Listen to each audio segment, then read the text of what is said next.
আমরা যারা ঈমানদার, ঈমানের যদি দাবি করতে চাই, আল্লাহ তাআলা যা বলেছেন শুনবো, সঙ্গে সঙ্গে তা মানবো।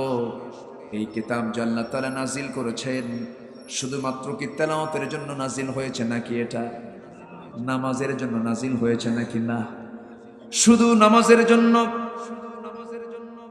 শুধু 5 ওয়াক্ত নামাজ কমপ্লিট করার জন্য এত বড় কোরআন নাজিলের কোনো প্রয়োজন ছিল না। আল্লাহ তাআলা এই কিতাবটা এমন ভাবে নাজিল করেছেন, মানব জীবনের জন্য যত জায়গা দরকার, যত জায়গায় মানব জীবন চলতে গিয়ে যত কিছু প্রয়োজন, সমস্ত আয়োজন আল্লাহ তাআলা এর মধ্যে করে দিয়েছেন। জোরে বলি সুবহানাল্লাহ। সেনাবাহিনী সেনাপতি কেমনে চালাবে,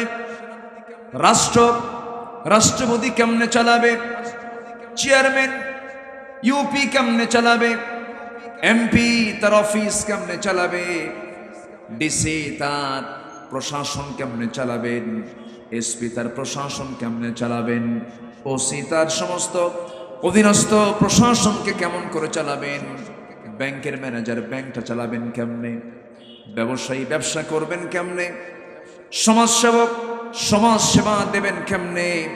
এই রকম করে মানব জীবনের প্রত্যেকটি সেক্টরে প্রত্যেকটি কাজ সফল করার জন্য, বাস্তবায়ন করার জন্য আল্লাহ রাব্বুল আলামিন এই কিতাবের মধ্যে প্রত্যেকটা বিভাগের প্রত্যেকটা বিষয়ের ফয়সালা করে দিয়েছেন। জোরে বলি সুবহানাল্লাহ। সব দিয়েছেন। পরিবার চালাবেন কেমনে, বউ চালাবেন কেমনে, সংসার চালাবেন কেমনে, ছেলে মেয়ে চালাবেন কেমনে, চাকরি করবেন কেমনে, সব কিছু এই কিতাবে আছে না নাই? আসতে বলবেন না, আছে না নাই? এখন প্রশ্ন হলো, চালানোর পদ্ধতি দুনিয়াতে দেওয়া আছে 2টা। কয়টা পদ্ধতি?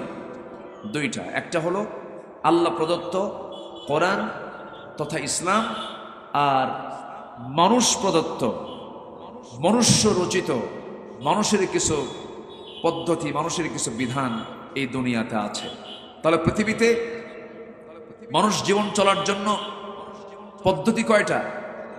আসতে বলবেন না, পদ্ধতি কয়টা? একটা পদ্ধতি কার?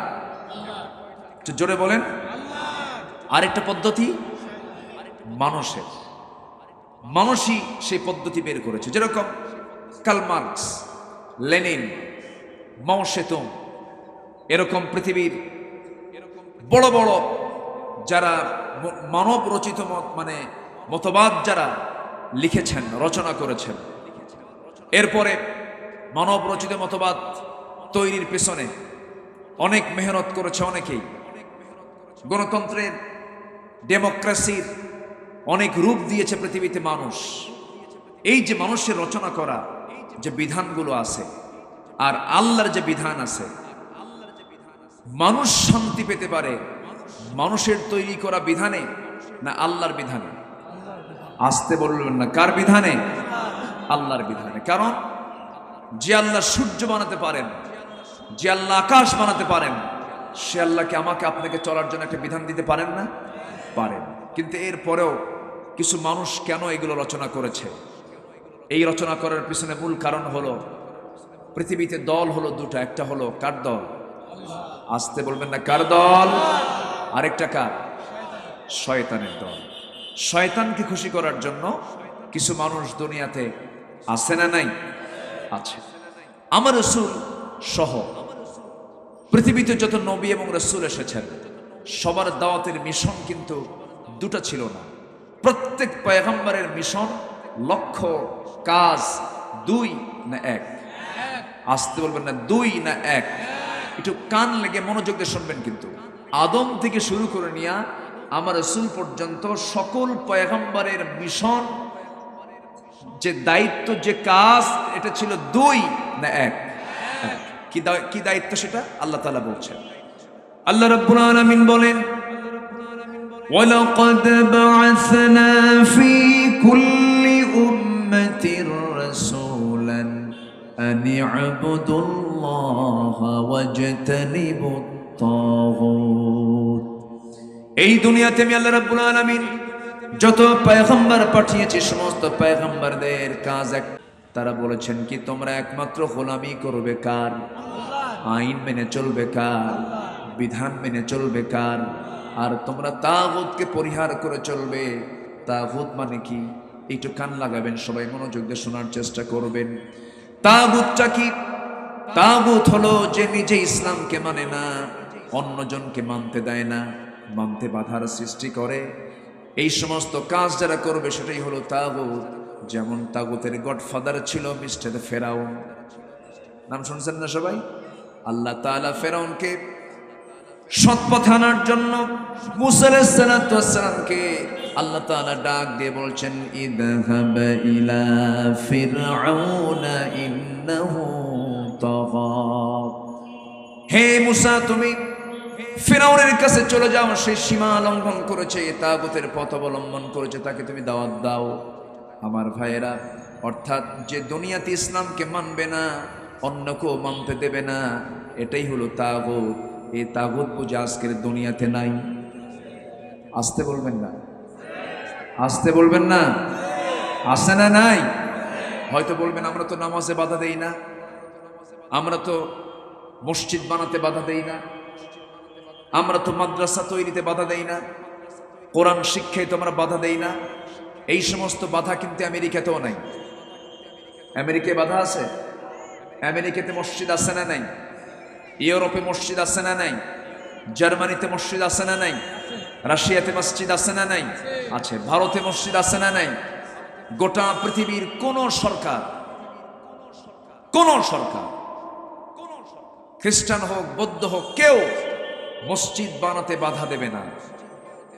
তোমরা মসজিদ বানাও, নামাজ পড়ো।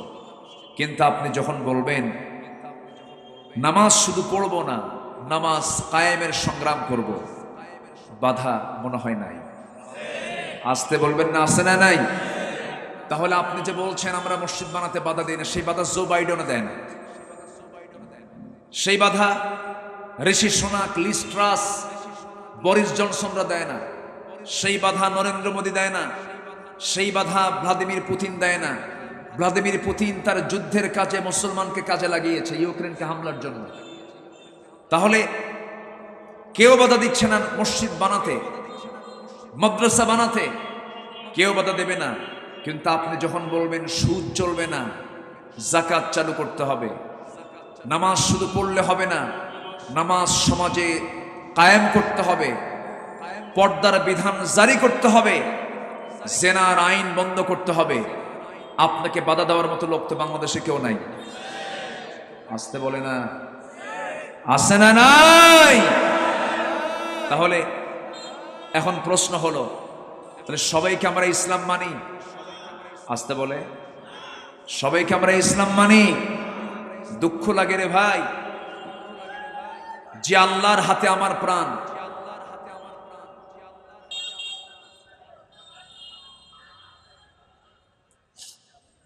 যে আল্লাহর হাতে আমার প্রাণ, যে আল্লাহ আমাকে চালান, যার প্রাণ আমার হাতে, আমার প্রাণ যার হাতে, সেই মহান রবের নাম আল্লাহু আকবার। কোন এক ব্যক্তি জনসভায় বক্তৃতা দিতে নিয়ে আল্লাহু আকবার বললেন, এটা নাকি বিশাল বড় দোষের কাজ হয়ে গেছে, এটা নাকি জঙ্গি জঙ্গি গন্ধ করে। আল্লাহু আকবার, আমার যখন জন্ম হয়েছে তখন আমার কানে এই আজান শব্দ শোনানো হয়েছে কি হয় নাই?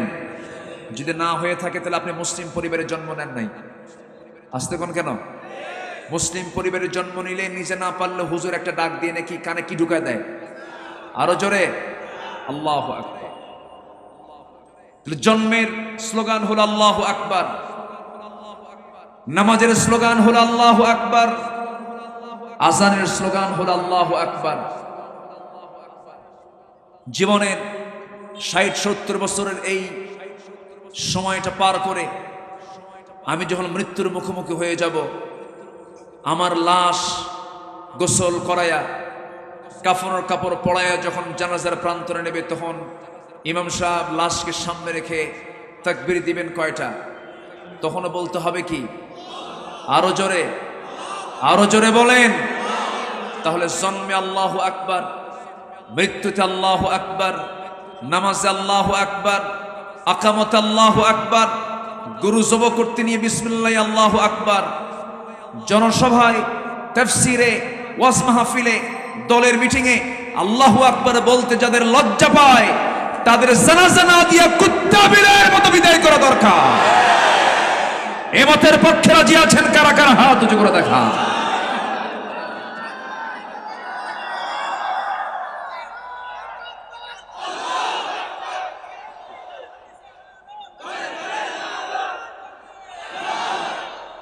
আল্লাহ তুমি সবার হাতকে কবুল করো, জোরে বলি আমিন, আরো জোরে আমিন। কষ্ট পাচ্ছেন আপনারা? আলোচনা চালাই, কোনো অসুবিধা? জোরে বলি ইনশাআল্লাহ। আমার খুব অসুবিধা হচ্ছে ভাই, আমি খুব কষ্ট পাচ্ছি।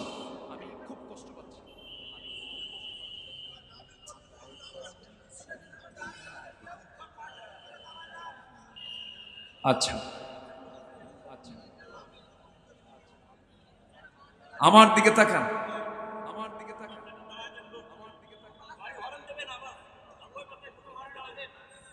আমার দিকে একটু তাকান, মেহেরবানি করে আমার দিকে একটু।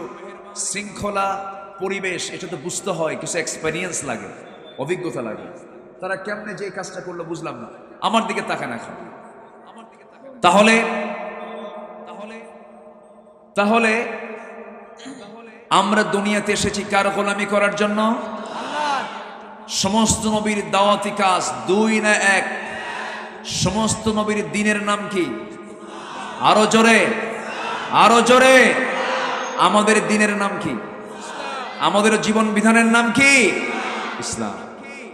যেই ব্যক্তি অথবা যেই প্রতিষ্ঠান তার জীবন চলার পথে ইসলামকে না রেখে অন্য কিছুকে নিয়ে চলবে, আব্দুর রহমান নাম হলেও সে মুসলমান না, আব্দুর রহিম হলেও সে মুসলমান না, আব্দুল মালিক হলেও সে মুসলমান নয়।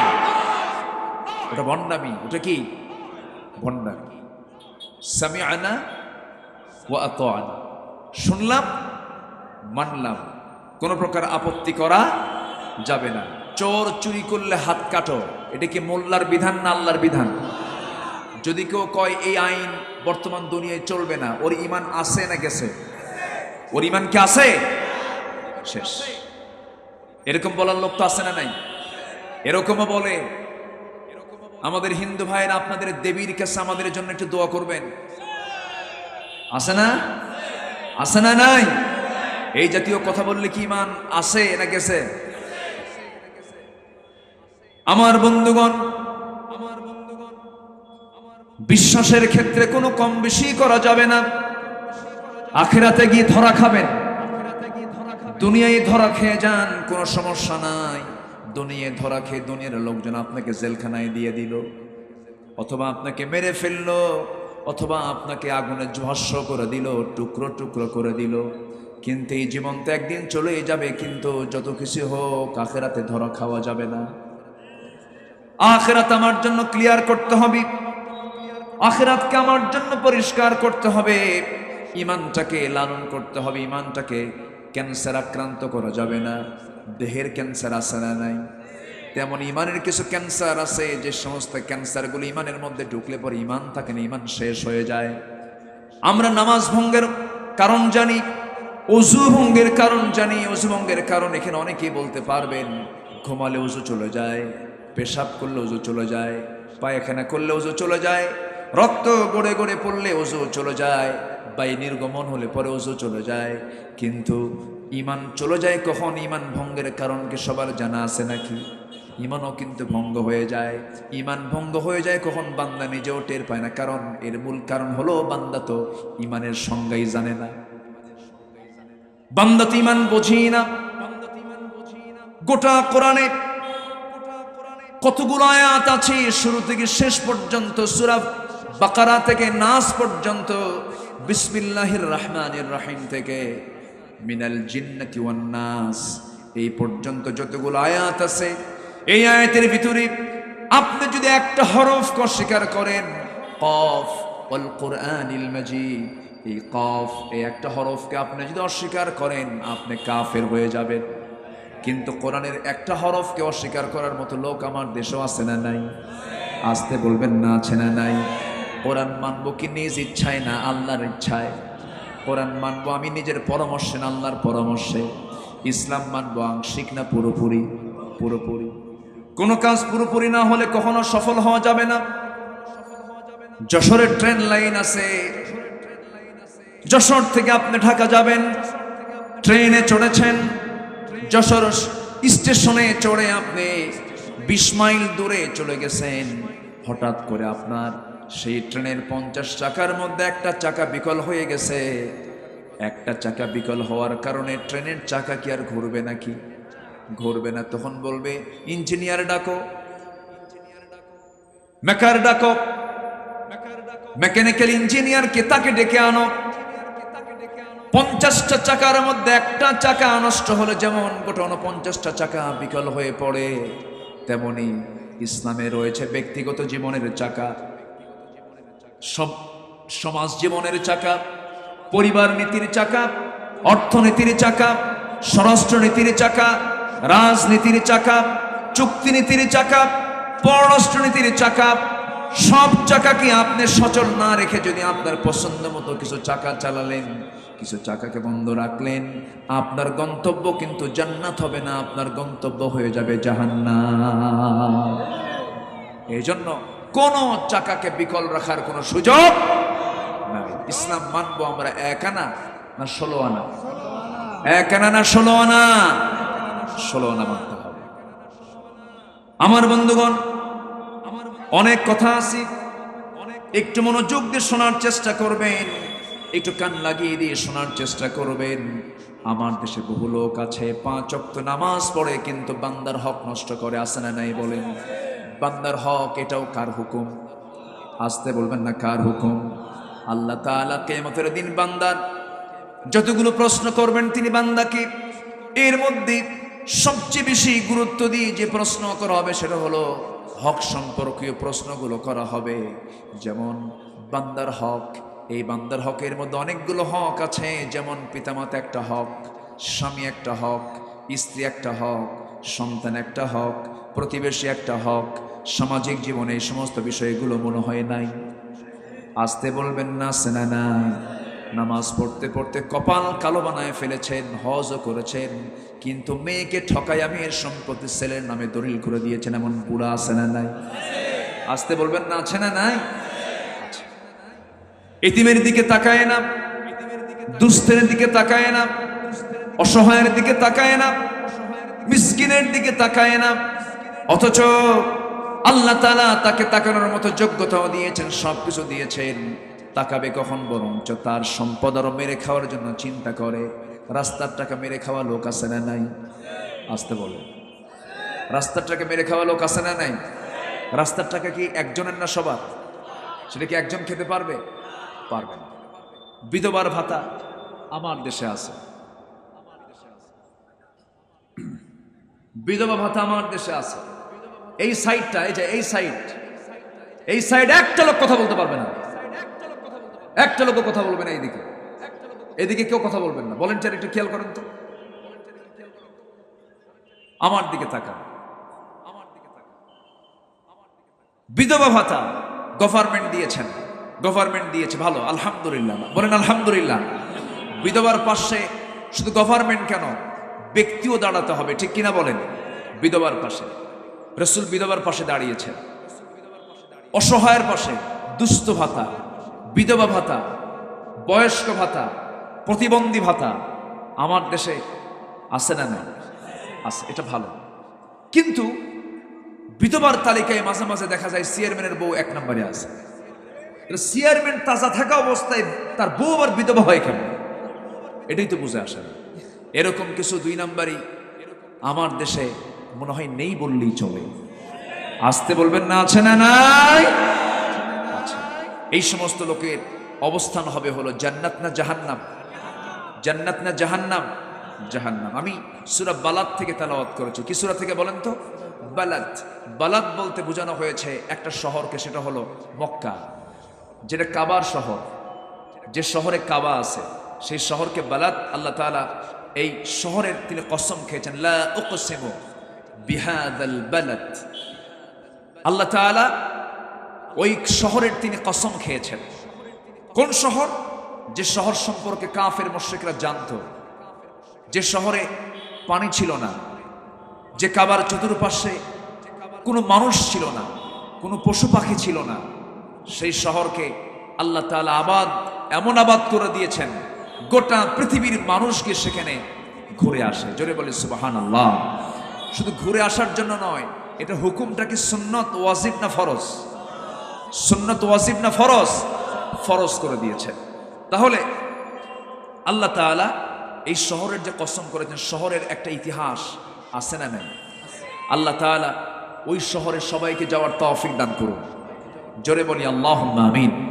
ওই শহরে গেলে অন্তত এতটুকু আপনি নিশ্চিত হবেন, আমরা আল্লাহকে দেখি নাই, রসুলকে দেখি নাই, জান্নাত দেখি নাই, জাহান্নাম দেখি নাই, কিন্তু সেখানে গেলে কিছু বাস্তব কিছু চিত্র দেখা যায়। জোরে বলে সুবহানাল্লাহ।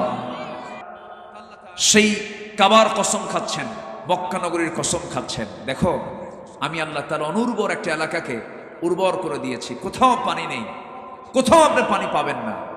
জমজম কূপকে আল্লাহ তাআলা এত বরকতময় করে দিয়েছেন, এ পর্যন্ত পানি উঠছেই, কিয়ামত পর্যন্ত উঠবে, পানির কোনো কমতি নাই। যেরকম সুবহানাল্লাহ। পৃথিবীর সকল পানি দিয়া শুধু আপনার তৃষ্ণা নিবারণ হয়, পৃথিবীর সকল পানি দিয়ে আপনার তৃষ্ণা শুধু আপনার মিটে যায়, কিন্তু ক্ষুধা মিটে যায় না। কিন্তু জমজম কূপের পানি আল্লাহ তাআলা এমন পানি মানুষের জন্য দিয়েছেন, যা শুধু পানিও না, তা একটা খাদ্য বটে। যদি কোনো বান্দা নিয়মিত জমজম কূপের পানি পান করে, আল্লাহ তাআলা তার তৃষ্ণা সহ ক্ষুধাও নিবারণ করে দেন। জোরে বলি সুবহানাল্লাহ। এই পানিতে যা ক্যালসিয়াম, ম্যাগনেসিয়াম, পটাশ, ফসফরাস যা আছে, তার চেয়ে ডাবল ডাবল আল্লাহ তাআলা জমজম কূপের পানির মধ্যে রেখে দিয়েছেন। এবং সেই জমজম কূপের পানির ফোয়ারা বের হয়েছে একজন নবীর পায়ের আঘাতে। সেই নবীটার নাম কি বলেন? সেই নবীর নাম কি বলেন? ইসমাঈল আলাইহিস সালাতু ওয়াস সালাম। ইসমাঈল আলাইহিস সালাতু ওয়াস সালাম তিনি যখন মার উদর থেকে, মার পেট থেকে যখন বাইরে চলে এলেন, দুনিয়াতে চলে এলেন, পানির জন্য মা ছটফট করে কাঁদতেছিলেন। সাফা মারওয়ায় যাওয়া আসা করেন, যাইতে যাইতে আসতে ফিরতে সাই করতে করতে এই দিকে এসে দেখেন ছোট্ট সন্তানের পায়ের আঘাতে সেখান থেকে পানির ফোয়ারা বের হয়েছে। তিনি কি করলেন? কাদা মাটি দিয়ে, বালু দিয়ে চতুর্দিকে ঢেকে দেওয়ার চেষ্টা করলেন, অঞ্জলি ভরে ভরে পানি পান করলেন। ওই যে পানির ফোয়ারা শুরু হয়েছে, গোটা দুনিয়ার মানুষ সেই জমজমের কূপের পানি খায়া শেষ করতে পারে না। জোরে বলে সুবহানাল্লাহ। জমজম কূপের পানি পান করার দোয়াও আছে, আল্লাহুম্মা ইন্নী আসআলুকা ইলমান নাফিআ ওয়া রিজকান ওয়াসিআ ওয়া শিফাআন মিন কুল্লি দাইন। দুনিয়ার সমস্ত পানি পান করতে হয় বসে বসে, আর জমজম কূপের পানি পান করতে হয় দাঁড়ায়া দাঁড়ায়া। কিবলামুখী হয়ে রাসূল পানি পান করেছেন। এই পৃথিবীতে 3টা ওষুধ আছে, আপনার মাথায় রাখবেন। যার ক্যান্সার হয়েছে, যার বি ভাইরাস হয়েছে, যার ডায়াবেটিস হয়েছে, জটিল জটিল রোগ যাদের মধ্যে হয়েছে, 3টা জিনিস রেগুলার রাখবেন। নাম্বার 1 হলো আল্লাহ তাআলা সূরা নামল নাজিল করে একটা স্থায়ী ওষুধ দিয়েছেন, সেটা হলো মধু। মধু তুমি পান করবে, সাথে কালো জিরা পান করবে, বুখারীর বর্ণনা। এবং সাথে আল্লাহ তাআলা দিয়েছেন জমজম কূপের পানি। এই 2টা হলো পানীয়, আরেকটা হলো আল্লাহ তাআলা বীজ দিয়েছেন, কালো জিরা দিয়েছেন। এই 3টা জিনিস একমাত্র মৃত্যু রোগের সারা পৃথিবীর সমস্ত রোগের ঔষধ। জোরে কোন সুবহানাল্লাহ। আমার নিজের চোখ সাক্ষী, আমি নিজের চোখে দেখেছি ক্যান্সারের রোগী। কিসের রোগী বলেন? ক্যান্সারের রোগী আমি নিজের চোখে দেখেছি। চোখই দেখে না, চোখ তার অন্ধ, মার পেট থেকে অন্ধ হয়ে দুনিয়াতে এসেছে। এই সমস্ত বান্দাগুলো মক্কায় চলে গেছে। আমি কয়েকবার গিয়েছি মক্কায়, হজের সফরে গিয়েছি, 9 গিয়েছি, 15তে গিয়েছি, 19-এ গেছি, কয়েকবার 17 সালে গিয়েছি। এই হজের সফরে গিয়ে বহু নিজের চোখে সাক্ষী হয়ে আছি। একজনের ক্যান্সার হয়েছে, একজন মিশরি ভাই, প্রচণ্ড তার রোগ, এমন ক্যান্সার আক্রান্ত হয়েছেন। ওই অবস্থায় তিনি হজে চলে আসছেন। আল্লাহর মেহেরবানি, গোটা শরীরে জমজম কূপের পানি দিয়ে তিনি ঢালেন, আর জমজম কূপের পানি পান করে 40 দিনে ক্যান্সার মুক্ত হয়ে তিনি মক্কা থেকে ফিরেছেন। জোরে বলি সুবহানাল্লাহ। শেফা দিয়েছেন কে? আরোগ্য দিয়েছেন কে? মধুর মধ্যে আরোগ্য আছে না নাই? কালো জিরার মধ্যে আরোগ্য আছে না নাই? বিড়ি খাওয়ার দোয়া কন। আমরা তো ভালো কিছু খাই না, ভালো কিছু খেলে তো হ্যাঁ সমস্যা নেই, আমার আমার সে থাল আছে তো, সমস্যা নেই। জি সম্মানিত ভাইয়ের, আমি তো প্রথমে লোক পেলাম না, আপনারা যে এরকম সালাক তা তো বুঝিনি। তবে আমি খুশি হয়েছি যে কমিটি আমার দিকে না চিন্তা করে আপনার দিকে চিন্তা করেছেন। সেটা হলো হুজুরের কান শেষ হোক, শ্রোতার কান ঠিক থাক। আপনারা তো গ্যাঞ্জামগুলো বুঝতেছেন না, আমাকে রাস্তায় থেকে আমার কান ভারী করে আপনাদের কানকে তারা ক্লিয়ার রেখেছেন, বলি আলহামদুলিল্লাহ। ভালো শোনেন তো, এখন আল্লাহ বললেন তুমি এগুলো খাও, কিন্তু আমরা কি খাই? আস্তে খাও, কি খাই? বিড়ি। বুড়ো হয়ে গেলে পান খাই, সে পান কই হলো কই? আমার সেই ভক্ত কোথায়? এত পান খায়, বলে হুজুর বেশি না, 10 বিড়া লাগে। কয় বিড়া? সারাদিনে 50-60টা যদি কেউ পান খায়, তাহলে তো আমার মনে হয় তার জন্মই হয়েছে পান খাওয়ার জন্য। না, আপনি পান খান, সবকিছুই অপরিমিত না পরিমিত? পরিমিত। অপরিমিত খাওয়া যাবে না। সাইয়েদনা লোকমান আলাইহিস সালাতু ওয়াস সালাম তার সন্তানদেরকে 3টা নসিহত দিচ্ছেন। বলছেন আমার সন্তানেরা, তোমরা 3টা কাজ করবে। শ্রেষ্ঠ খাবার খাবে, শ্রেষ্ঠ বিছানায় ঘুমাবা, আর শ্রেষ্ঠ প্রাসাদে অবস্থান করবে। সন্তান বলতেছে আব্বা এটা কোনো কথা, ভাতই পাই না, শ্রেষ্ঠ খাবার খাবো কখন? ভালো ঘরই নাই, শ্রেষ্ঠ বিছানা পাবো কখন? আর প্রাসাদ তো দূরেই থাকলো। লোকমান বললেন তোমরা আমার কথা বোঝো নাই। এবার তিনি বললেন শোনো, তোমরা শ্রেষ্ঠ খাবার খাবে মানে যখন তোমরা খেতে বসবে, ক্ষুধা পেটে বসবে, আবার ক্ষুধা পেটে উঠবে, তোমার কাছে মনে হবে সেই খাবারটাই তোমার জীবনের শ্রেষ্ঠ খাবার। নাম্বার 2 হলো শ্রেষ্ঠ বিছানায় ঘুমাবা। শ্রেষ্ঠ বিছানায় ঘুমানো মানে কোন সময় তুমি কাজ না করে ঘুমাবা না, কাজের শরীর বানাবা, প্রচুর পরিশ্রম করবে, পরিশ্রম না করে বিছানায় যাবা না। পরিশ্রম করে যখন বিছানায় চলে যাবে, বিছানা লাগবে না তোমার কাছে, ওই বিছানাই হবে পৃথিবীর শ্রেষ্ঠ বিছানা, ঘুম হবে। যেরকম সুবহানাল্লাহ। সন্তানদেরকে কি সুন্দর করে নসিহত দিচ্ছেন। নাম্বার 3 হলো শ্রেষ্ঠ প্রাসাদ হলো মানুষের অন্তরকে জয় করবে। মানুষের অন্তরকে যদি জয় করতে পারো, এর চাইতে বড় প্রাসাদ আর দুনিয়াতে নাই। যেরকম সুবহানাল্লাহ। আল্লাহ তুমি সকল বদনেশা থেকে আমাদেরকে হেফাজত করো, জোরে বলি আমিন। সকলকে সেই শহর, যে শহরের কসম আল্লাহ তাআলা খেয়েছেন, সেই কাবার সামনে গিয়ে সবাইকে কাবা ঘর জিয়ারত করার তৌফিক তুমি আল্লাহ দিয়ে দাও, জোরে বলি আল্লাহুম্মা আমিন। আল্লাহ তাআলা এই বালাদ সূরার ভিতরে সৌভাগ্যবান কিছু বান্দার কথা বলেছেন। কোন কোন বান্দা সৌভাগ্যবান, কোন কোন কাজের মধ্য দিয়ে বান্দা সৌভাগ্য অর্জন করে জান্নাতে চলে যাবে, তারা হবে ডানপন্থী। জোরে কান সুবহানাল্লাহ। আল্লাহ তাআলা 7টা কাজের কথা বলেছেন, 7টি আমল। কয়টা আমল বলেন? 7টি আমল যার মধ্যে থাকবে সে হবে সৌভাগ্যবান। আল্লাহ রাব্বুল আলামিন বলেন,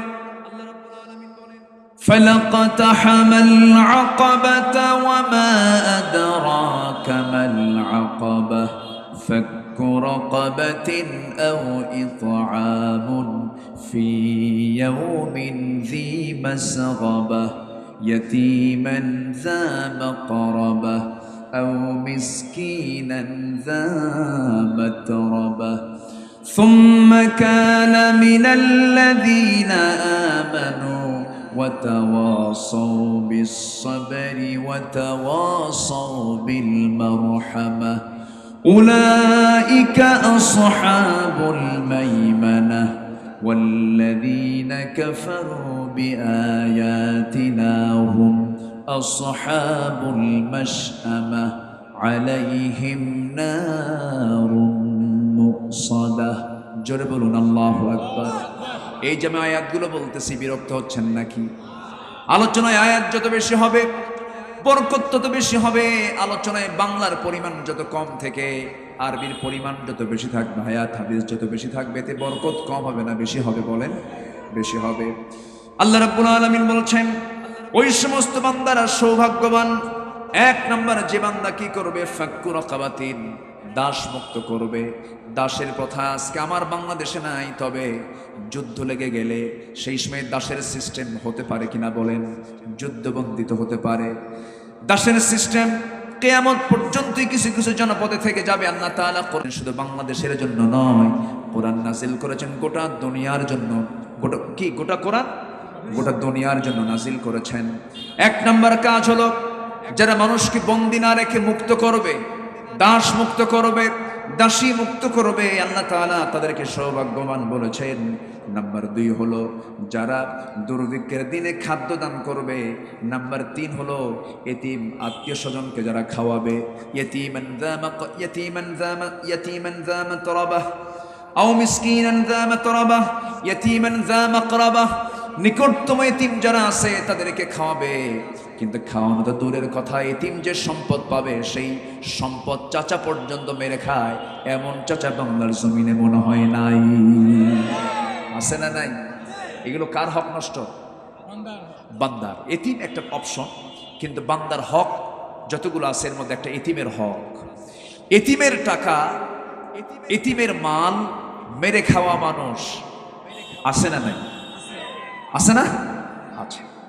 চাচা অর্থাৎ ভাইকে হারিয়েছে, ভাইয়ের ছেলে রেখে ভাই চলে গেছে। এইদিকে ভাতিজা আছে, ভাতিজার অংশে যে সম্পদ চাচার অংশে সেই সম্পদ। কিন্তু জমির প্রতি শতকের মূল্য মনিরামপুর বাজারে পৌরসভার মধ্যে যে দাম আর ধানের জমির যে দাম একরকম না দুই রকম? দুই রকম, কিন্তু শতক এক। কিছু চাচা আছে দেখবেন এখানে গ্রামার খাটায়া, শতক তো ঠিক আছে, ধানের জমি চাচার ভাতিজার নামে দিয়া মনিরামপুরের চৌরাস্তার মোড়ের 4 কাঠা জমি চাচা নিজে নিয়ে বলে, বাজান আমি তোকে খুব ভালোবাসি, মাথায় হাত বুলাইয়া সব কামাই করে। এটা কি সব হবে? আসতে বলবেন না, সব হবে? এরকম চাচা নাই? আসতে বলবেন, এরকম চাচা আছে না নাই? আপনার হজ কবুল হবে না, আপনার নামাজ কবুল হবে না, আপনার কোন দান আল্লাহর দরবারে মঞ্জুর হবে না। আপনি ইতিমের মাল মেরে খেয়েছেন। আপনি বাবা আপনার মেয়েকে সম্পদ থেকে বঞ্চিত করে আপনার ছেলেকে লিখে দিয়ে গেছেন ভালো ভালো জমিগুলো, আপনাকে সোজা জাহান্নাম যেতে হবে। কার কথা এগুলো? আসতে বলবেন না, কার কথা?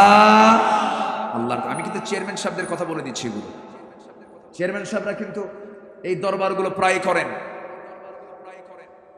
সম্পত্তির দরবার আছে না নাই বলেন? সম্পত্তির ফায়সালা কে করেছেন? সম্পত্তি কে কতটুকু পাবে এই ফায়সালা কোরআনে আছে না নাই বলেন? আছে না? সব আল্লাহ তাআলা ক্লিয়ার করে দিয়েছেন। কিন্তু এই আইনের উপরে আপনি যদি হাত বসান, আপনি যদি নখ দেন, আপনি যদি কলম ঢুকান, আপনি কার সীমাকে লঙ্ঘন করলেন? কার সীমাকে লঙ্ঘন করলেন? ছেলে যদি 2 বিঘা পায়, মেয়ে পাবে, আসতে বলেন, মেয়ে পাবে 1 বিঘা। ছেলে যদি 10 বিঘা পায়, মেয়ে পাবে 5 বিঘা। এটা কি মোল্লার নিয়ম না আল্লাহর নিয়ম? এটা কি মোল্লার কথা না আল্লাহর কথা? আল্লাহর কথা। এখানে কোনো আপিল করা চলবে না। কিছু কিছু ভাই আবার আছে, বাপ হয়তো রেখে গেছে মেয়েদের জন্য, ভাই কিছু আছে, সে ভাইরা এসে বলে, ভাইদের কাছে যখন বোনেরা এসে বলে, ভাই বাপ তো মারা গেছে বহু আগে, সম্পদগুলো একটু বুঝাইয়া দাও। যখন বলে সম্পদ বুঝাইয়া দাও, তখন ভাইরা বলে, শোনো, বাবার সম্পত্তি নিতে এসেছো, মায়ের সম্পত্তি নিতে এসেছো, ভালো কথা, অংশ নিলে কিন্তু ধ্বংস হয়। দেখছেন কি হাদিস দিয়ে দিল? অংশ নিলে কি হয়? ধ্বংস হয়। এটা কোনো হাদিস? আসতে বলবেন, এটা কোনো হাদিস? হাদিস না। বোন সম্পত্তি চাইতে আসলেই বোনকে বসতে পর্যন্ত বলে না, বোনকে খাইতে বলে না। কিন্তু সেই বোনটা যদি বোন না হয়, যদি ভাই হতো, ঠিকই তো দিয়ে দিতা। এই কৃপণতা ম্যাক্সিমাম পরিবারে আছে না নাই? খবরদার এটা করবেন না। আপনার ক্যান্সার হবে, আপনার মেয়ে অশান্তিতে থাকবে, আপনার ছেলে মানুষ হবে না। কারণ হারামের কোনো আরাম, আসতে বলবেন না, হারামের কোনো আরাম নাই।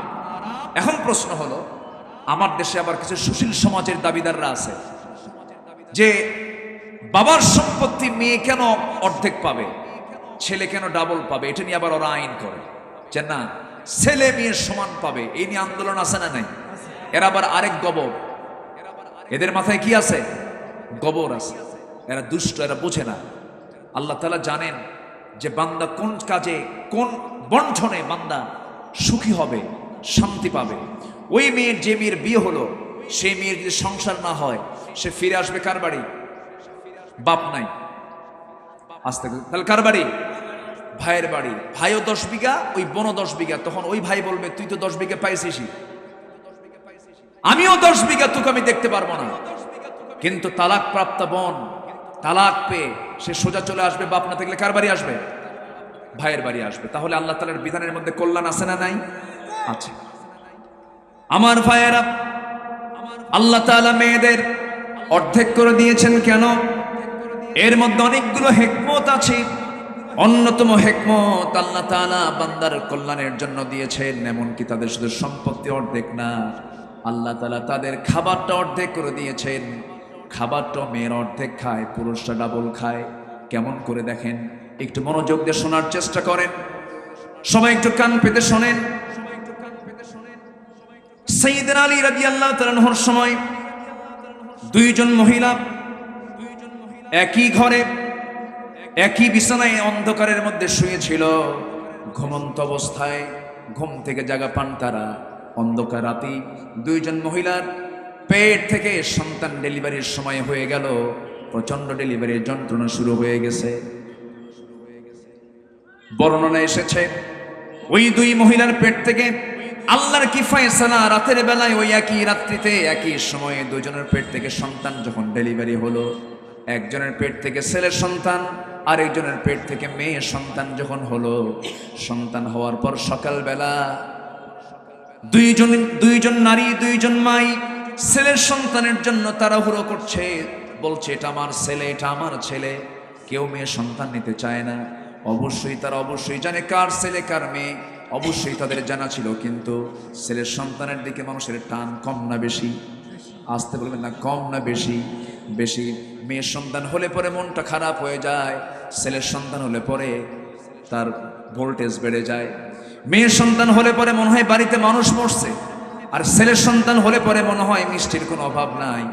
এমন আজকের সমাজেও আছে না নাই বলুন? এই আছে না? আছে না? আছে। ছেলের সন্তান হলে পরে যদি ছেলের বাপকে বলা হয় কি খবর, তোমার বইয়ের বাচ্চা কাচ্চা হয়েছে নাকি? কি হয়েছে? ছেলে। বাপ সবই আলাদা। আর যদি হয় মেয়ে, কি হয়েছে? মেয়ে। মনে হয় এখন হার্ট স্ট্রোক করে মরবে, এমন একটা অবস্থা। সম্মানিত ভাইরা, ছেলে হোক মেয়ে হোক, বলতে হবে কি?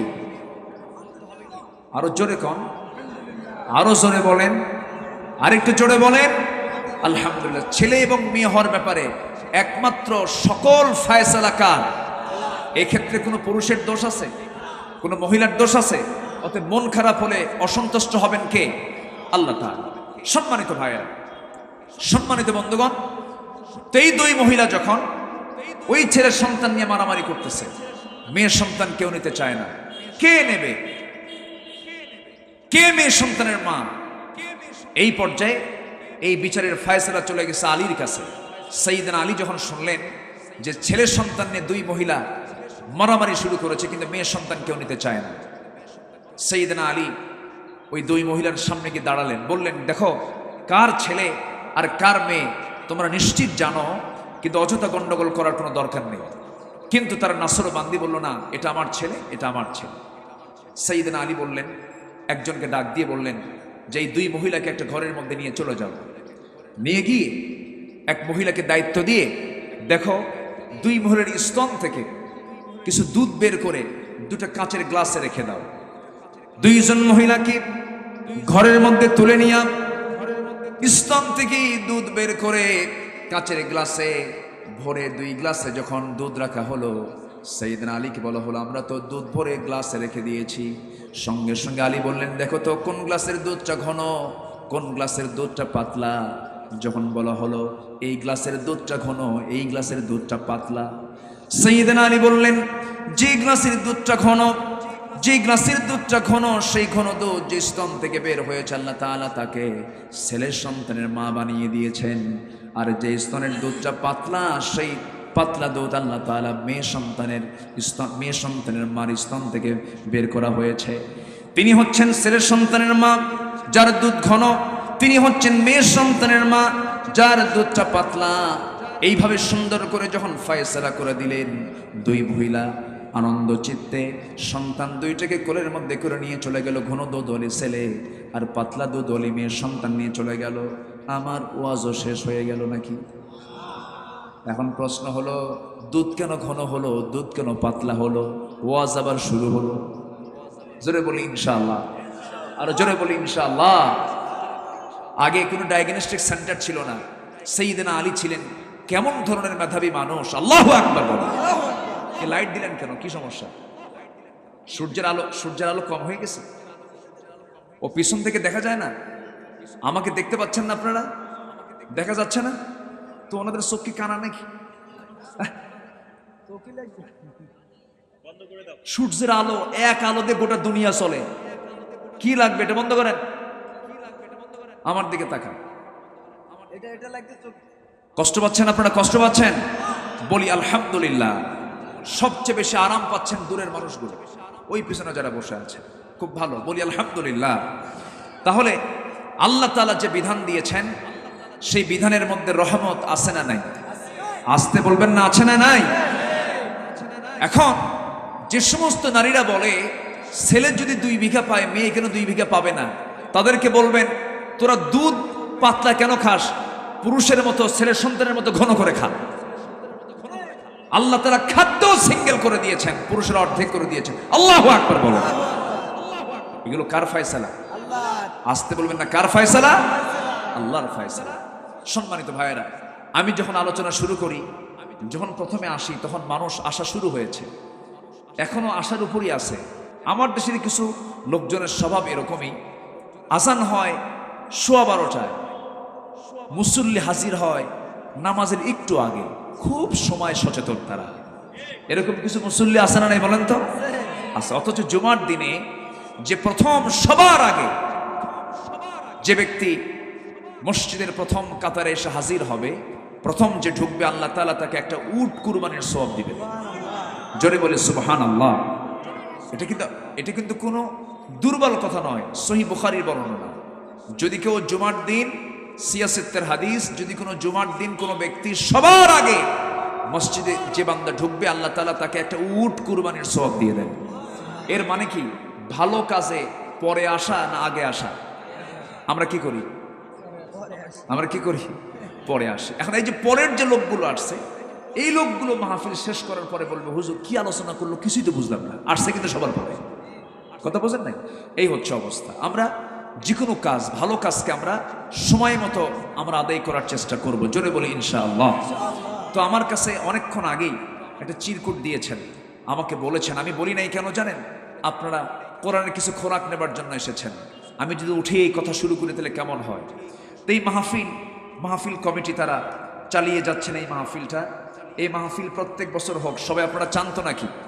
আমি আলোচনার 7টা পয়েন্টের কেবল একটা পয়েন্ট আমি বলেছি, আরো 6টা পয়েন্ট রয়েছে। সৌভাগ্যবান কারা আর দুর্ভাগা কারা, পোড়া কপাল কারা, এটা আমি আক্ষরিকভাবে হলেও আমি শেষ করার চেষ্টা করব।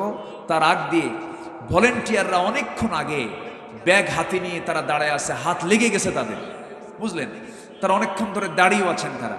তো আমি চাচ্ছি যে যারা আসছেন, আমরা কোনো ব্যক্তিকে দেব না, আমরা এটা দেব হলো আখিরাতের অ্যাকাউন্টে, আমাদের ফিক্সড ডিপোজিট আমরা জমা করব। জোরে বলি ইনশাআল্লাহ। দুনিয়ার অ্যাকাউন্টে জমা করে রেখে গেলে আপনার সন্তান পাবে, আর আপনি আজকের অ্যাকাউন্টে দিলে এই সম্পদটা, এই টাকাটা আপনি সরাসরি হাসরের দিন আল্লাহর কাছ থেকে আপনি এটা আদায় করে নেবেন। যেরকম সুবহানাল্লাহ।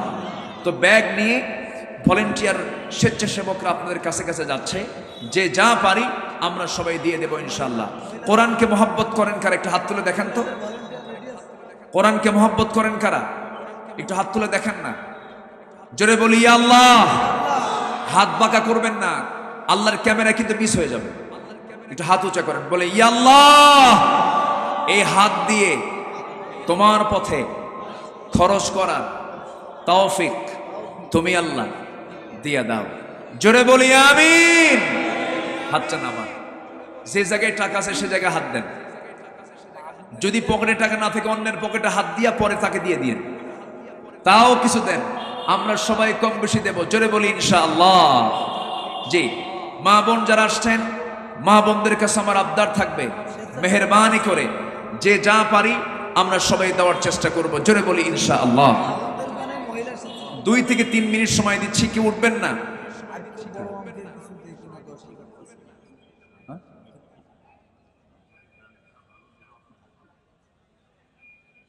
জি, সবাই কথা না বলে ভলেন্টিয়াররা যাচ্ছে, আমরা দিল থেকে দেওয়ার চেষ্টা করব। জিকির করে সুবহানাল্লাহ, আলহামদুলিল্লাহ।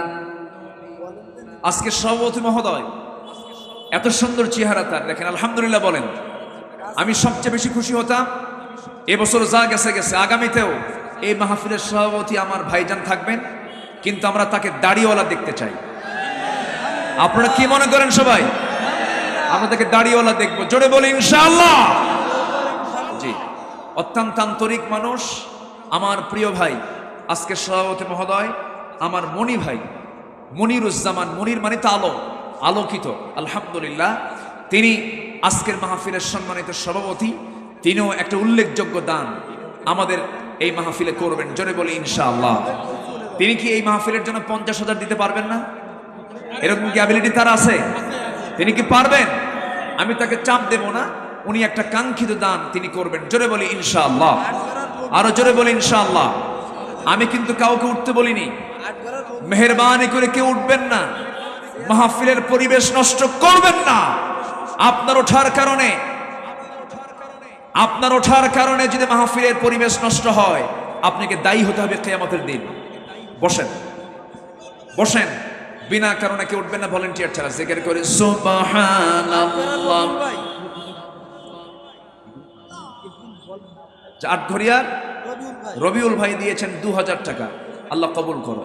জিকির করে সুবহানাল্লাহ, আলহামদুলিল্লাহ, লা ইলাহা ইল্লাল্লাহ, সুবহানাল্লাহ। নাম প্রকাশে অনিচ্ছুক এক ভাই দিয়েছেন 1000 টাকা, আল্লাহ কবুল করো। আবু দাউদ ভাই দিয়েছেন 500 টাকা, আল্লাহ কবুল করো, নেক নিয়ত মঞ্জুর করো। জি, আরেকজন ভাই দিয়েছেন কিছু টাকা, আল্লাহ কবুল করে নাও। চাদর যাচ্ছে, ব্যাগ যাচ্ছে। আমরা গোপন দান করব। গোপন দান আল্লাহর কাছে সবচেয়ে বেশি পছন্দের। আল্লাহ তুমি সবাইকে দেওয়ার তৌফিক দাও। আর আমার মনি ভাইয়ের ঘোষণাটা আমি দিয়ে দেব।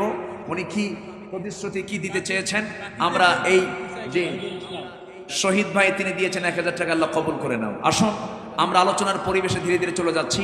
আর ব্যাগগুলো নিয়ে এতগুলো ব্যাগ গেল কই?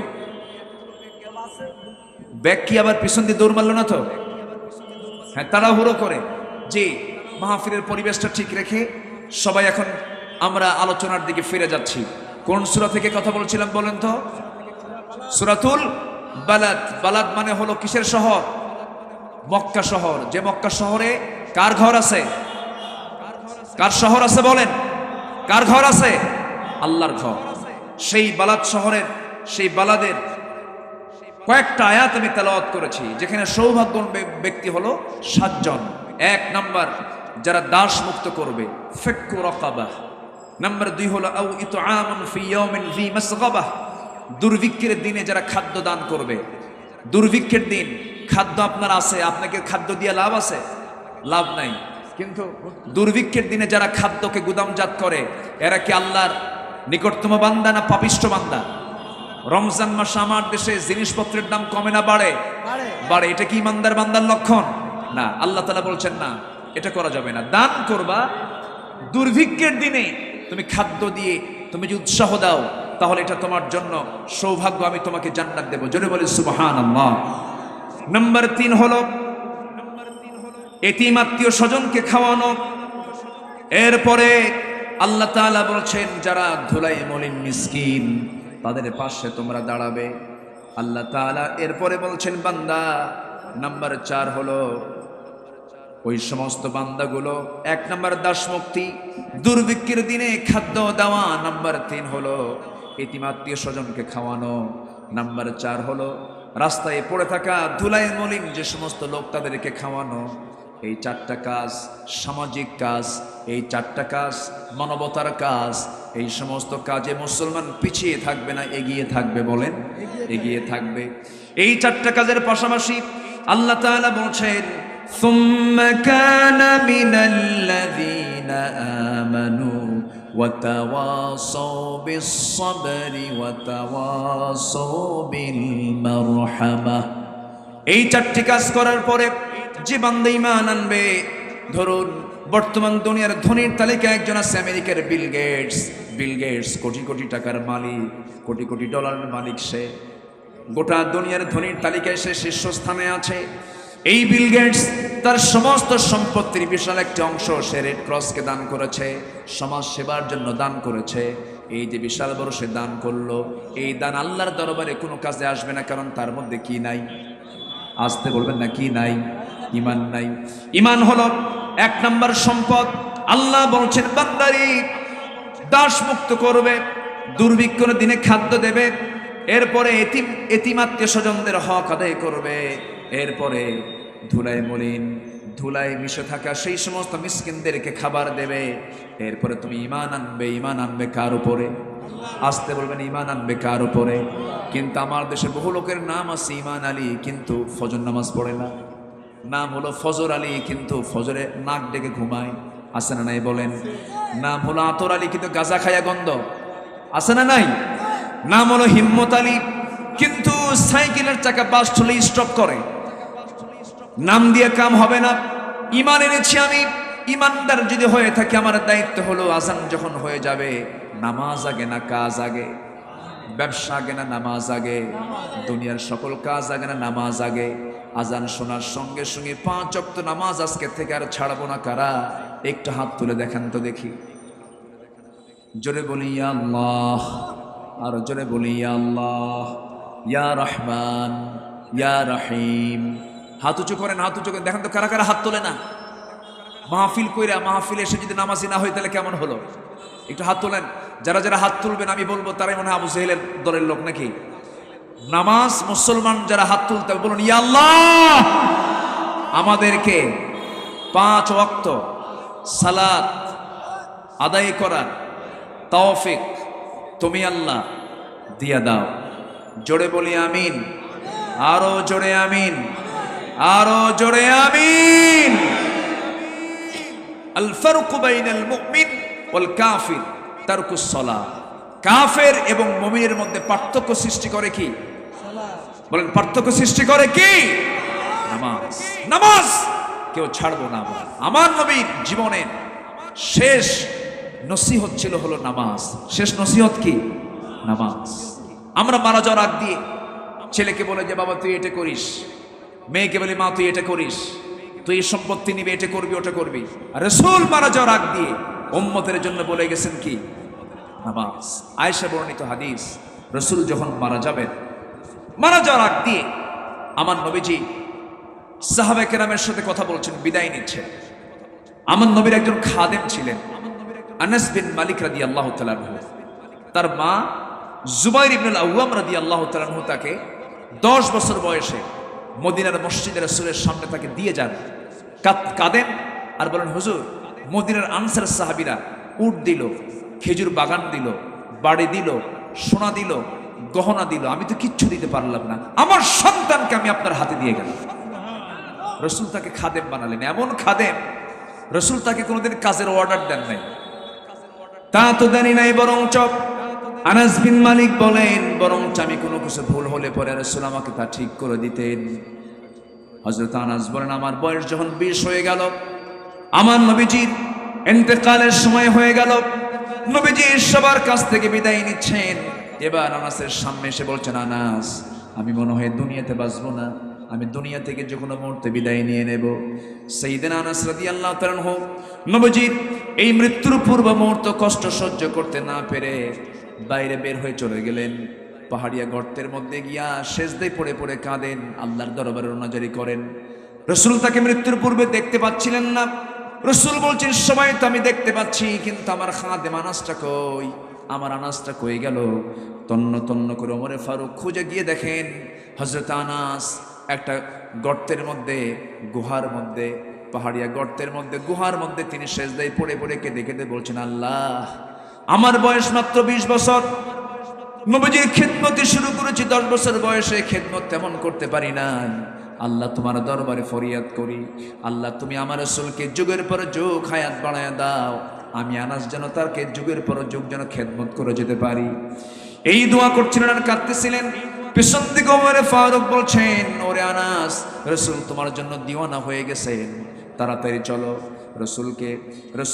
রসুলকে খুশি করার জন্য ওমরে ফারুক আনাসকে সেই জায়গা থেকে ধরে এনে নবীর সামনে যখন হাজির করলেন, রসুল বলছেন, আনাস আমার সামনে থেকে দূরে থাকো কেন? মন খারাপ করেছো নাকি? আমার দ্বারা কোনো কষ্ট পেয়েছো নাকি? যদি কোনো ভুল হয়ে থাকে তুমি আমারে মাফ করে দিও। সঙ্গে সঙ্গে আনাস বলছেন, ইয়া রাসূলুল্লাহ, দোষ আপনি করবেন কেন? দোষ তো আমি করেছি। আমার বয়স মাত্র 10 বছর, মা আপনার খেদমতে আমাকে রেখে গেছেন, আমি আপনার তেমন কোনো খেদমত করতে পারি নাই। আমার মন চাচ্ছে আপনি যুগের পর যুগ বাঁচেন, আমি আনাস আপনার খেদমত করে যাই।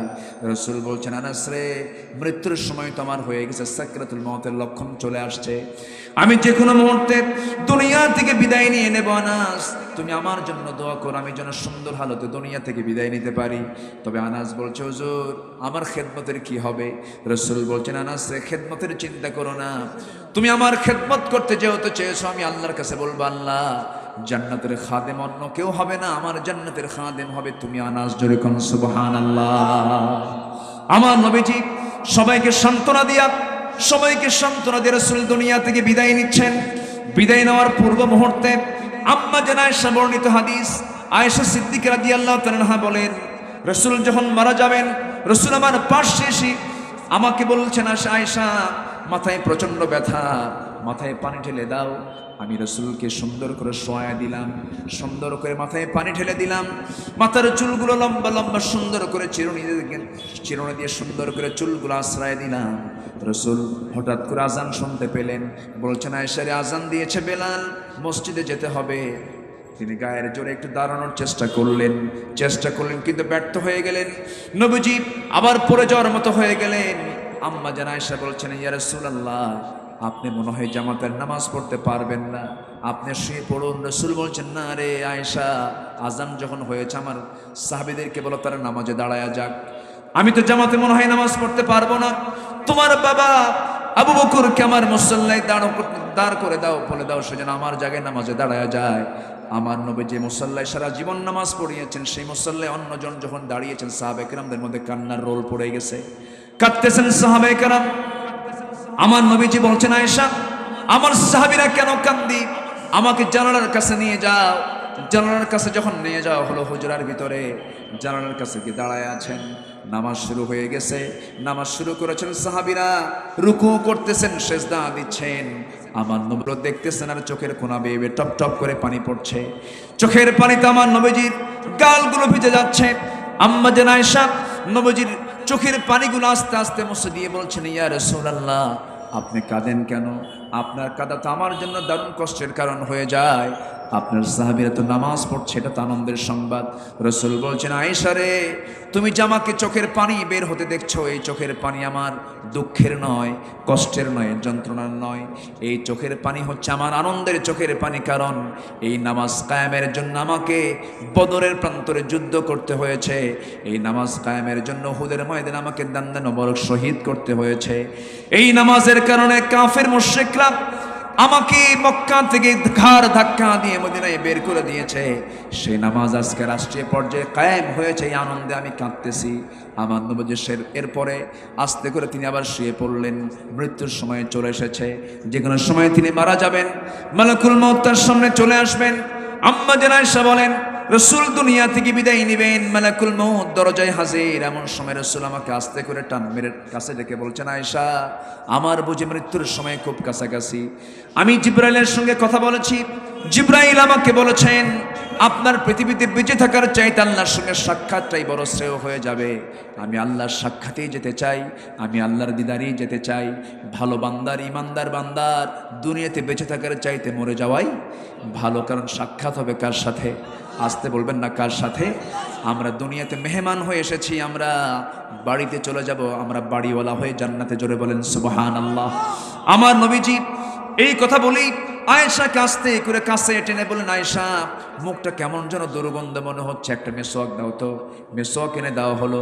আম্মা জান আয়েশা মেসোয়াকটা চাবায় চাবায় নরম করে দিলেন, শক্ত তাতে চাবায় চাবায় নরম করে রসুলের হাতে যখন দেওয়া হলো, আমার রসুল সেই মেসোয়াকটা হাতের মধ্যে নিয়ে আগে মেসোয়াক শুরু না করে সেই মেসোয়াক দিয়ে সেই মেসোয়াকের আগায় লেগে থাকা আম্মা জান আয়েশার মুখের থুতুগুলো চুষে চুষে পান করে মুসকি মুসকি হাসি মেরে বলছেন, আয়েশা আমি তোমার স্বামী, তুমি আমার স্ত্রী, এই মৃত্যুর পূর্বেও আমি তোমাকে খুশি করার চেষ্টা করলাম। এই কথা বলি নবীজি মিসওয়াক সম্পূর্ণ করে মুখটা পরিষ্কার করে নবীজি মৃত্যুর প্রিপারেশন নিয়ে নিচ্ছেন। এমন সময় বলছেন, আয়েশা রে, আমার সর্বশেষ একটা কথা আমি তোমাকে জানিয়ে দিচ্ছি। লক্ষ লক্ষ হাদিস তোমাকে আমি বর্ণনা করেছি, আজকে আমার সর্বশেষ হাদিস, সর্বশেষ কথা হলো আসসালাত আসসালাত আইমা মালাকাত আইমানুকুম। আমার উম্মতরা যেন কখনো 5 ওয়াক্ত নামাজ না ছেড়ে দেয়। সবাইকে নামাজ পড়তে রাজি আছেন? আল্লাহ তুমি সবাইকে নামাজি বানাও। জোরে বলি আমিন, আরো জোরে আল্লাহুম্মা আমিন। আমার ভাইরা, ইমানের অপর নাম হলো নামাজি হতে হবে। আমরা কি হব বলেন? নামাজি হবে। নামাজ ইমানদার হব না বেনামাজ ইমানদার হব? বেনামাজ আবার ইমানদার কিসের হয়? ইন্নাল মুসলিমিনা ওয়াল মুসলিমাত ওয়াল মুমিনিনা ওয়াল মুমিনাত, মুমিন পুরুষ, মুমিনা নারী, মুসলমান পুরুষ, মুসলমান নারী আমাকে আপনাকে হতে হবে। আমার মা, আপনাকে 5 ওয়াক্ত নামাজি হতে হবে, স্বামীকে দাম দিতে হবে, পিতামাতার হক আদায় করতে হবে। তবে আমার দেশে শ্বশুর শাশুড়ি, শাশুড়ি এবং ছেলে বউয়ের সঙ্গে গন্ডগোল আছে না নাই? আসতে বলবেন না, আছে না নাই? আমাকে একজন কানে বলেছেন, হুজুর আপনি অন্তত এই বিষয়টা একটু বলবেন। শাশুড়ি এবং ছেলে বউয়ের গন্ডগোল, এটা কি আমাদের পুরাতন না নতুন? নতুন না পুরাতন? পুরাতন একটা বিষয়। এখানে এই ফয়সালাটা করা খুব কঠিন একটা বিষয়। একই মহিলা মেয়েকে বিয়ে দিয়েছেন, জামাইয়ের ব্যাপারে কথা বলতে নিয়ে বলেন, আমার জামাইটা খুব ভালো, আমার জামাই এত ভালো, আমার মেয়ে যা বলে আমার জামাই তাই শোনে, আমার মেয়ের কাপড় চুপড় আমার জামাই ধুয়ে দেয়, মাঝে মাঝে রান্না বান্নাও করে দেয়, এত ভালো জামাই আমার বলল। কিন্তু আমার ছেলেটা মানুষ হলো না, খালি বউয়ের কথা শোনে। আমার কথা কি? বউ যা বলে তাই শোনে, বউ ছাড়া আমার ছেলের জীবনে আর কিছু নাই। তাহলে বলেন তো কথা কয় প্রকার হলো? বললো কয়জন? বললো কয়জন? আচ্ছা, যদি একই লোকের মুখে যদি 2 ধরনের কথা বের হয়, এটা কি ইমানদারের লক্ষণ না মুনাফিকের লক্ষণ? এই জাতীয় সমস্যা আমাদের মা বোনদের মধ্যে আছে না নাই? আচ্ছা, মা আপনার মেয়েকে, যেমন আপনার মেয়েকে আপনি মেয়ে মনে করেন, অন্য ঘর থেকে আসা আপনার ছেলে বউকে আপনি মেয়ে মনে করেন, আপনি সুখী হবেন, আপনি আনন্দ পাবেন, আপনি তৃপ্তি পাবেন। এই কৃপণতা অনেক মহিলার মধ্যে লক্ষ্য করা যায়। আল্লাহ তুমি এলাকার প্রত্যেকটা ঘরকে জান্নাতের ঘর হিসেবে তুমি আল্লাহ কবুল করে নাও। স্বামীর গুরুত্ব আছে না নাই? অনেক মেয়েরা বলে, হুজুর শুধু স্বামীর ওয়াজ করেন, বউয়ের তো ওয়াজ করেন না। আমাদের যে পিঠায়, আমাদের যে মারে, এমন জাতীয় তো ওয়াজ আপনাদের মুখ থেকে শুনি না। স্বামী কর্তৃক স্ত্রীর প্রতি জুলুমও আছে না নাই? আসতে বলো, আছে না? আছে, জুলুম কিন্তু আছে। বউ কিন্তু কোনো চাকর না, বউ একটা সম্মানজনক পদ। বউ কিন্তু আপনার কাজের মেয়ে না যে আপনি তাকে দিয়ে সব ধরনের কাজ করায় নেবেন, জুলুম করবেন, এটা কিন্তু নয়। স্ত্রী হচ্ছে একটা মর্যাদা, একটা সম্মানজনক আসন। সেই স্ত্রী কে? আপনার ছেলের মা। সেই স্ত্রীকে আপনার মেয়ের মা। সেই স্ত্রীটাকে আপনার ইমানের পাহারাদার। আল্লাহু আকবার বলেন। আপনার যৌবনের খোরাক সে মিটিয়ে দেয়, আপনিও তার যৌবনের খোরাক মিটিয়ে দেন।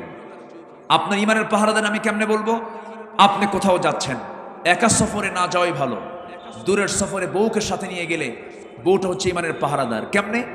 আপনি যদি রাস্তায় বের হন, বউ সাথে আছে, স্ত্রীর সাথে আছে, আপনি কি কোনো পর নারীর দিকে তাকায় থাকতে পারবেন? তাকায় থাকতে পারবেন? পারবেন না। কেন? পাশে দারোগা দাঁড়ায় আছে। যদি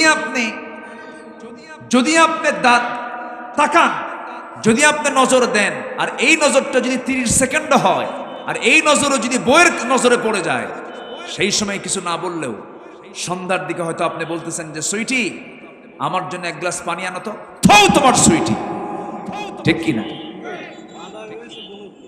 আচ্ছা আলহামদুলিল্লাহ, বসেন। থৌ তোমার সুইটি, থাক।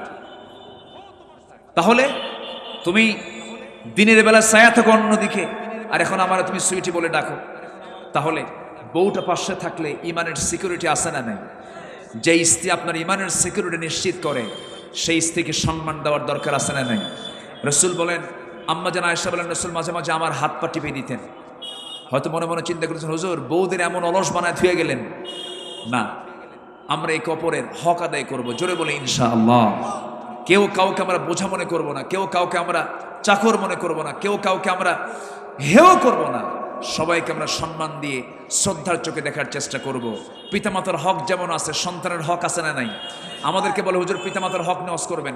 পিতামাতাকে যে সন্তান ভাত কাপড় চোপড় দেয় না, অবশ্যই সেই পিতামাতারও কিছু দোষ আছে। কেন দেয় না? শিক্ষার ভিতরে কিছু ভুল শিক্ষা তাকে দেওয়া হয়েছে। কেমন করে দেখেন, আমি নিজের চোখে দেখা আমার। আচ্ছা, যদি কেউ ডাক্তার হয় সে কি অশিক্ষিত? যদি কেউ ইঞ্জিনিয়ার হয় সে কি অশিক্ষিত? যদি কেউ একজন ডিসি হয় সে কি অশিক্ষিত? যদি কেউ পুলিশের প্রধান হয় সে কি অশিক্ষিত? আমার চোখ সাক্ষী। আমি বৃদ্ধাশ্রমে গিয়ে ঘুরে ঘুরে দেখে এসেছি এই বৃদ্ধাশ্রমে কোন কোন বৃদ্ধরা থাকে।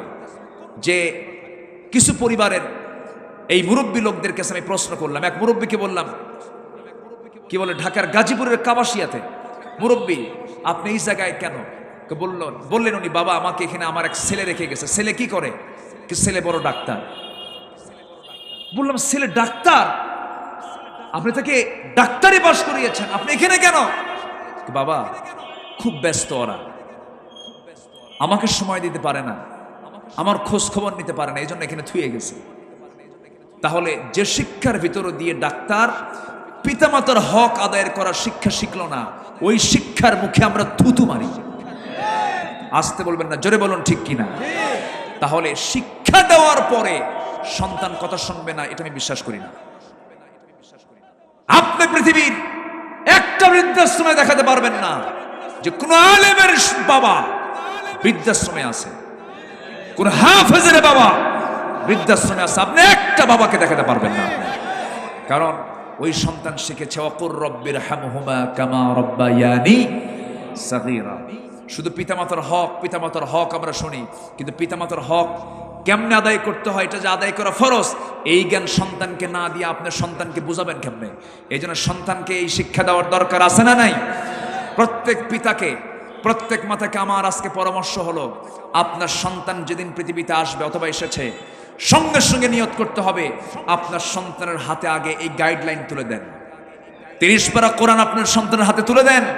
আল্লাহওয়ালা বানান, টাকাওয়ালা বানানোর দরকার নাই। শুধু টাকাওয়ালা বানাবেন, বুড়াকালে আপনি আপনার সন্তানকে দেখে ভয় পাবেন। আর আল্লাহওয়ালা বানাবেন, বুড়াকালে আপনার সন্তান আপনাকে দেখে ভয় পাবে। কথা ক্লিয়ার? আল্লাহ তুমি সবাইকে বোঝার তৌফিক দাও। আজান হয়েছে আরো আগে, আমি আর সময়টা না বাড়িয়ে যতটুকুন হয়েছে আমরা বলি আলহামদুলিল্লাহ, জোরে বলি আলহামদুলিল্লাহ। আমি সবাইকে ধন্যবাদ জানাচ্ছি। আমরা সবাই দোয়ার দিকে যাব, এখানে আজান হবে মোনাজাতের পর। সবাই আজানে নামাজে শামিল হব না ইনশাআল্লাহ? আমি সবার কিছু উদাত্ত আহ্বান জানাবো। এখানে এটা মসজিদ নাকি? মসজিদে অজুর জায়গা আছে, মোনাজাতের পর অজুর জন্য একটু সময় দেওয়া হবে।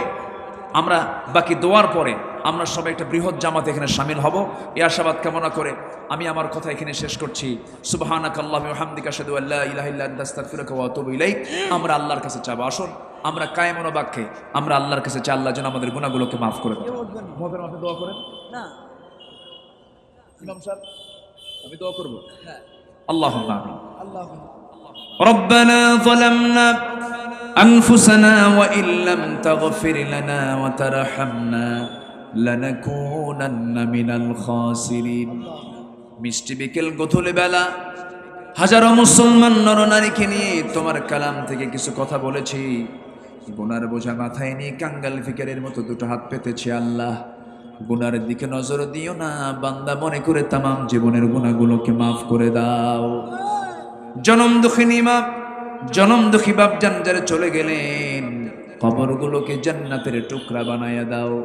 আব্বা আম্মার জন্য কি দোয়া তাও শিখিয়ে দিয়েছ, রব্বির হামহুমা কামা রব্বায়ানি সগীরা। আল্লাহ তাআলা বিশেষ করে এই মাহফিলের আয়োজন যারা করলেন, শোনার জন্য দূর দূরান্ত থেকে যারা আসলেন, বিনিময়ে কিয়ামতের কঠিন ময়দান যেদিন কেউ কাউকে চিনবে না, এমনকি মা সন্তানকে পর্যন্ত স্বীকার করে বসবে, যেদিন মানুষ কাঁদতে কাঁদতে চোখের পানিগুলো ফুরে যাবে, চোখ থেকে রক্ত বের হওয়া শুরু হয়ে যাবে, সেই কঠিন মুসিবতের দিন এ মাহফিল সবার জন্য নাজাতের মাধ্যম তুমি আল্লাহ বানাইয়া দিও। আল্লাহ তাআলা এই দুনিয়া থেকে একদিন বিদায় নেব রে আল্লাহ, মূর্তি যখন হবে তুমি আল্লাহ শহীদি মওত তুমি আল্লাহ জুটাইয়া দিও। আল্লাহ তাআলা যুব সমাজ আজকের মাহফিলের ডাক দিয়েছেন, যুব সমাজদেরকে তুমি আল্লাহ কবুল করে নাও। অনেক প্রবাসী ভাই মাহফিলের জন্য অনেক খরচ তারা দিয়েছেন, তুমি তাদেরকেও কবুল করে নাও। প্রবাস জীবনকে তুমি আল্লাহ সুখময় করে দাও। সভাপতি মহোদয় মনি ভাইকে তুমি আল্লাহ কবুল করে নাও। আমার পাশে বসা মনির ভাইকে তুমি আল্লাহ কবুল করে নাও।